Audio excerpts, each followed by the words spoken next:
Good morning सबैजनालाई।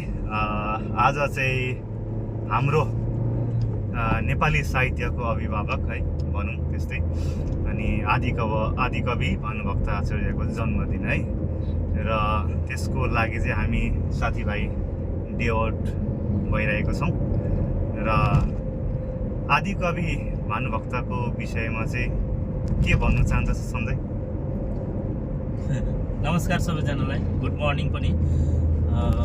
आज जस्तै यहाँ सुरजले भन्दैछ, आज आदिकवि भानुभक्तज्यूको जन्म जयन्ती र हामीले यो दिनलाई चाहिँ अवश्य याद गर्नुपर्ने हुन्छ, किनभने हामी नेपाली भाषी अनि यो हाम्रो भारतको नेपाली भाषालाई पनि भारतको 8औं अनुसूचीमा राखेको हो र आजको दिनलाई हामीले नेपाली भाषी भएर आजको दिनलाई याद गर्नुपर्ने चाहिँ किन भन्दाखेरि चाहिँ हामीले पहिला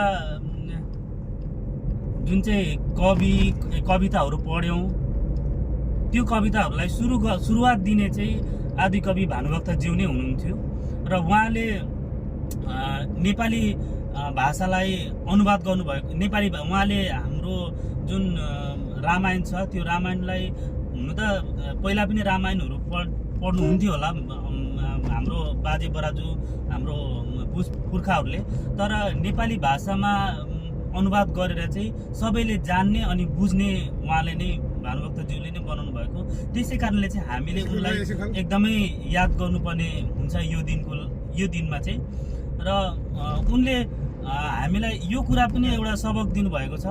अब उनले पनि सबक लिनुभयो, साथै हामीलाई पनि दिनुभयो, किनभने उनले चाहिँ एउटा घाँसीलाई देखेर एउटा सोच्नुभयो कि एउटा घाँसी भएर पनि जस्तै बाटोमा मैले पढेको अनुसारले चाहिँ जब उनी हिँड्दै गर्दाखेरि बाटोमा चाहिँ एउटा घाँसीले घाँस काटिरहेको देख्यो र घाँस काटिरहेको देख्दाखेरि चाहिँ उहाँले सोध्नु भएछ कि घाँस काटेर चाहिँ के गर्छ भनेर सोद्धाखेरि चाहिँ मैले घाँस काटेर यो घाँस बेचेर चाहिँ म यसको कुवा खनाउँछु भनेर त्यो घाँसीले भन्दाखेरि चाहिँ त्यो भानुभक्तजी चाहिँ अब एकदमै छक्क पर्नुभयो, किनभने त्यो गरिब घाँसीको पनि यति साह्रो बुद्धि कि मैले घाँस काटेर यति दुःख गरेर घाँस काटेर बेचेर मैले अरूको निम्ति कुवा खनाउँदै रहेछ भन्ने कुरा बुझेर चाहिँ हामीले यो काम गर्नुपर्छ, जुन चाहिँ काम हामी बाँचेर अनि मरेर गए पनि हामीले राम्रो काम गर्दाखेरि चाहिँ अरूले याद गर्नेछ भन्ने कुरा चाहिँ त्यो कुराले बुझिन्छ।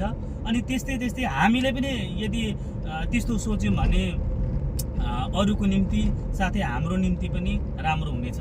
मेरोबाट चाहिँ यति नै।